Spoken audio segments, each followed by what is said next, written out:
Thank you very much. Thank you very much. Hi everybody. It's a great pleasure to be here, and it's quite a topical time to have this.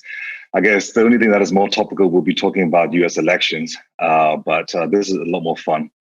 What I'll start doing is I will say a little bit about myself, and then I'll introduce Sam and Saemin, and hopefully I've got a couple of good questions for them, and I hope to take a few of your questions as well from the floor. So first off, my name is Thura. I am Managing Director and Founder of All Myanmar Advisors. We do advisory work and corporate finance work primarily in Myanmar. And during the time of COVID, we've actually done a few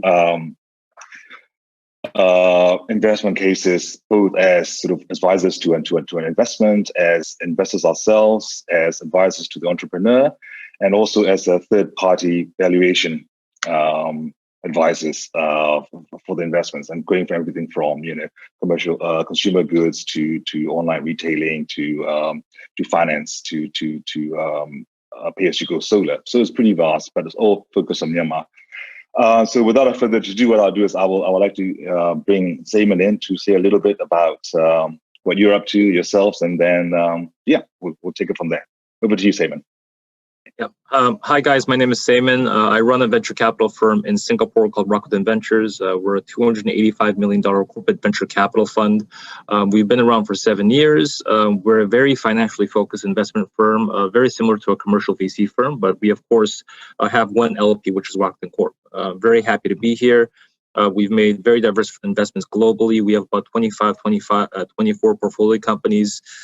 We invest anywhere between $1 to $10 million US, and we look towards a very diverse spectrum of companies, from AI, ML, DevOps companies to even D2C companies. Good to be here. Great. And Sam? Yep. So my name's Sam Canavan. I'm the general manager of Asia Pacific at ClassPass. That means I oversee all our markets in the Southern Hemisphere, basically, which is everything from mainland China right down to Australia, where I'm currently based, but I took my time in Singapore as well. So I know Rakuten and the work you do, Saemin, very, very well in Singapore. So ClassPass was to the introduction minted as a unicorn right at the start of this year. So we were raising that funding for about 18 months, and 2 weeks before coronavirus hit, we got the Series E in the bank, which was almost $300 million US. Very, very thankfully. So happy to be here, and I've actually in a past life been on the other side of the fence as well, raising money in a really scrappy tech startup as well, based in Australia and also France. And of course at ClassPass we've had several acquisitions, most notably in Asia of GuavaPass recently, a couple of years ago, who were the incumbent fitness aggregator. So can talk to both sides of the fence and trying to help out as much as I can. Great, thanks guys. So I guess I'll kick off with the first question, and it's more of a sort of an observation that I've had, and perhaps some sharing, and I hope to learn some stuff from you guys as well. It's one of the things that we've noticed is that there's a lot more certainty in spite of COVID since March. By that I mean that we know that the businesses that are thriving, we know that the businesses that are sort of struggling, and that will survive once they get through this. For example, the restaurants and hotels and stuff. And then there are some businesses that may never sort of come back. So essentially, those that have been able to pivot or sort of just change the business model a little bit have been able to get through this, whenever that through will be. So my question to you guys is: have you sort of yourselves pivoted or yourself changed the way you've done it to your investee companies? In case of you, Saemin, and for you, Sam, how have you guys sort of change what you're doing now that COVID is around and we just don't know how long it will sort of stay for? Yeah. On my end, I think, well, number one, as an investor, I have had to kind of reprioritize my biases towards specific verticals and how I would actually think about addressing questions specifically geographically, because we actually invest globally. I can see in places like Asia Pac, Southeast Asia, South Asia, there's a lot more exuberance, and still there's a lot more funding events happening with a lot of these startups and these great technology platforms. But at the same time, when I look at the US, you see still a lot of the investment topics much more muted, companies being, investment platforms being a lot more shell-shocked and trying to understand how to actually empathize with the companies and also empathize with their future investment strategies. So if you were to look at it as a general question, a lot of VCs have been driven towards much more fundamental questions that are more geared towards how a private equity investor would look at companies. You would say, how fast are you growing? But at the same time, how are you minimizing the loss? And that's become a very interesting topic, especially in Southeast Asia, because Southeast Asian investors in the past 6-7 years have become much more sophisticated. So I think all of these things put together, investors on our end have become much more specific about verticals that have won great in COVID-19. But at the same time, when I look at the founders that we have invested in, we get similar ideas around, who are really looking at investments in Southeast Asia in many ways have become safe harbors. And conversely, we're actually getting a lot more interest from overseas investors, specifically because what's happening macroeconomically. Great. Sam, have you got anything? Yeah. Yeah, sure, of course. So I'll layer onto that point a little bit from Saemin around essentially COVID has acted not so much as a change agent as an accelerant. And I think we've all heard this a lot, but ultimately you look at businesses like brick-and-mortar businesses in retail. That was an industry that was declining. We saw a greater and greater share of online retail, and that has just exploded in a way that probably would have taken 5 to 10 years in the space of 6 months. It's that great quote. I think it's actually a starting quote, don't hold it against me, about nothing happening in decades and decades happening in months, which is certainly what we've seen the last few months. I think the accelerants as well in terms of funding and what VCs and private equity are looking for is that the days, I think, of incredibly high burn rate, incredibly high expansion rate at incredibly high revenue multiples, with just top line growth being above all the number one determinant in investment and in valuation. I think those days are unfortunately probably over. And we certainly even saw this just before COVID, raising our Series E, was that for the first time, really genuinely, we had our VC as well as private equity investment talking about lifetime value to CAC ratio in a way that they never talked about so stringently before, talking about burn rate, talking about operational expenditure. And this has only tightened up during COVID. So I guess the macro advice for investees is that revenues make a business. Expenses do not make a business. Sounds incredibly obvious.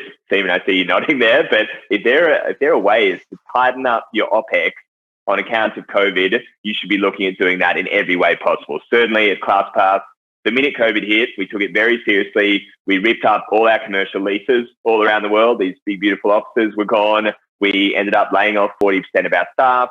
We renegotiated every deal we could with enterprise partners, from Salesforce to Tableau. And genuinely, I think, to be honest, for the first time, looked really granularly, line by line, P&L, how can we tighten things up? Because cash in the bank is great, but you've got to be able to ride out however long this pandemic takes with as low a burn rate as possible. So reducing your burn rate, and also, again, I think for the first time, having that little bit of security of cash in the bank is now slightly more interesting than it was 2, 3, 4, 5 years ago. Yeah. Great, thanks. I mean, leading from that, right? Because I correct me if I'm wrong, but I still do feel that there is still plenty of capital that is waiting to be deployed. Not only in Asia, but globally. So I feel that the opportunities are there, and there is, the hunger for investors to find the right businesses that are sort of looking to raise money. So which leads me to my sort of question from Gary He, who asked the question: have VCs' expectations from startups changed since the pandemic, and will it continue even in post-pandemic? I guess we sort of touched on that, but yeah. Yeah, I think, VCs invest expectations. Again, just looking at it specifically in Southeast Asia, if you look at it by stage, I think the early stage companies, early stage investors, their expectations have not really changed. They still want to find specific niche and kind of niche to scale growing ideas plus technologies and services that they can invest in, of course, and they see the growth as a very important factor of still being considered a venture capital asset. But definitely, if you look at growth equity in terms of the Series C, D kind of E tracks, you will find that a lot of the investors who used to not really prioritize the sustainability timeline, importantly, that has really changed. You will understand that, they look at, why, and I think this is a comment towards, and also credit to Sam's comments, is that you look at, and they will ask very bluntly, why is the OPEX this way? Why is the COGS this way? And I think, again, this is two things. It's COVID that makes us much more sensitive towards how resources are spent.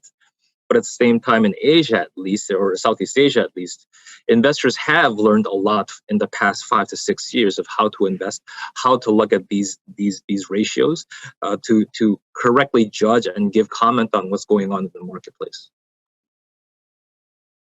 Great. I'll just layer on. I certainly can't talk about it definitively as Saemin, but I'd just say, in addition to the financials, of course, the thing about the macro trends, and it is very flagrantly obvious that COVID is not some blip on our radar or something that's going to pass quite quickly. And I think the trend we saw at the start of the year was a lot of businesses were coming in and more or less saying, certainly in the space I'm in, health and wellness, I'm a big gym operator, COVID is going to be fleeting and things will revert back to normal, right, soon enough. And there's something that if you are even fleetingly considering that might be the case, that essentially this is going to pass, it's a block of time, and that things are going to revert back to January 2020, it's categorically not going to happen. So the world has changed forever, certainly. So thinking about what are the second order effects of COVID, what are the macro trends, what are people going to be spending more or less of their disposable income on come a world in which COVID travel bans, for example, have lifted, that is something that should be top of mind for people, because certainly there have been wholesale shifts in trends on account of COVID. Yeah, great. And I've got, one thing as well, us being in Asia, where we are a very relationship-driven region. One of the stories I heard sort of secondhand was, an associate of ours was actually doing an investment, and then what was held up was basically the two principals not being able to share a meal and shake hands together. So that was delayed by a good 2 months, which is quite interesting because, which sort of leads to one of the questions that we have here, which says, what are your thoughts on virtual fundraising events as the new normal? I think we can have a whole conference on this, but, just a quick couple of minutes on that. Your thoughts on that? As an investor, what's happened, and I see specifically on the earlier stages, this is where a lot of the investors that are very vertical specific. If you're very good at SaaS, you're very good at SaaS. If you're very good at AI, you're very good at AI. If you get very good at offline specific mechanisms or subscription services, these investors become much more agile in these specific and acute events, where a generalist investor could not actually understand and create a lot of the context needed to actually make a commitment. So you'll see a lot of these investors, especially in the US and Europe, make much more aggressive bets because they have the bias that because the interest is not there from the generalist investors, they can price their premium in the future. So I think that's one thing that I've specifically seen for theme-specific investors with expertise. But on my end, as in many ways a generalist investor with some specialized interests, my investment spectrum has actually become much more effective and productive. I just like having more meetings and understanding the companies. I like asking these questions and not waiting a week to meet them in person and then follow up through them by email. So I've actually had a lot of enjoyment to this. But to your comment, here in Singapore, where things are starting to just get back to normal, people are indeed asking, in many ways, expecting to meet you face to face. And I think already the dynamics are shifting backwards as much as they possibly can. My quick view on that is, well, a couple of quick things. Number one, and it's very actionable, but I'm sure there'll be some people on the call who find it interesting. I'm probably not taking my own advice here, but if you're on a Zoom call, pay very close attention to how you're dressed. There's a guy wearing a jacket and a t-shirt, but how you're dressed, your lighting, your framing, and seriously, think about the sort of subconscious view that somebody then has of their first opinion of you. I know it sounds obvious, but I see 99% of people I interact with these days with bad framing on the Zoom call, bad lighting, and bad audio as well. And don't jump straight into your presentation. Spend the time to actually talk face-to-face. People ultimately buy people more than presentations. They buy stories more than spreadsheets, or certainly just as much as spreadsheets. So don't just share your screen and jump straight into a deck. And then probably my last point, just keep in mind, we're all going to act out of our self-interest. We want to know what your pitching is going to do for us. We don't really care about how good you think you are personally. So just a reminder that everybody's a narcissist, and keep that front of mind. Okay, fantastic. I think I'm just also a little bit mindful of time, so I think we have 4 minutes left. But one last bit is related to the actual process of fundraising, right? The investment process. With the whole travel restrictions, I've sort of seen cases where we've had to do sort of walk around a floor with a video to make sure that, you know, this is the factory, or having a drone flying over. Have you guys come across any sort of innovative way of dealing with DD that is sort of, you know, which sort of replaces the traveling? As an investor, I really haven't had to ask a founder, hey, show me your team on Zoom that they really exist. I think a lot of times, even when we enter in the earlier stages of Series A and pre and post, their reputation in many ways are known through our network. So the due diligence process has not changed drastically. I do believe that could change a lot if you're dealing with even a D2C company who actually has sunk costs, who actually has infra that they've actually invested in. So definitely that could change. But on the software technology side, we haven't really changed our modality in interacting with people in terms of sussing them out and understanding what the viability of their business is. The only other story that I've heard that's kind of interesting is drones. This is in North America specifically, but flying pitch decks to VCs' houses and sort of leaving the pitch deck at their front door, or, you know, through their office window if they're in their office, which is somewhat novel. Great. And then one last, I guess we can take one from the audience. It's from an anonymous. It says, we often see fundraising rounds early in the year. Can we expect anything in first quarter 2021? On Rakuten Venture side, probably you'll see about maybe 2 to, if we are ambitious, about 3 investments that we might make. We are also in the process of understanding what the optionality for, you know, some of the other instruments in the markets are. Like some of the companies that we understand and know we've invested in, they themselves are considering different modalities like SPACs or even direct listings applications. So definitely we'll have a lot of activity, and that will not only be insular to the actual funding rounds, but definitely there's going to be a lot more activity in Q1. Even as we get farther away from the 2020 timeline of that January timeline, we'll see much more acceleration. Great. Dan, do you want to add anything to that one? No, I just think there's probably going to be something in the mental hurdle of the 12-month mark on from COVID, which really blew up across the world in February. That's my hope anyway. So people, you know, think 12 months is a big bridge to have crossed, and let's start to invest a little bit more. That's my hope. Excellent. Yeah, I think, you know, we're getting used to doing things in spite of COVID, right? Because, you know, we know that the world has to, you know, we've hit our pause, and now we're slowly coming out of it and trying to find ways around it. Whether it's, you know, we're trying to raise money for commercial businesses or for finance companies or tech companies. I think the fundamentals remain. I think sometimes COVID sort of highlights certain things.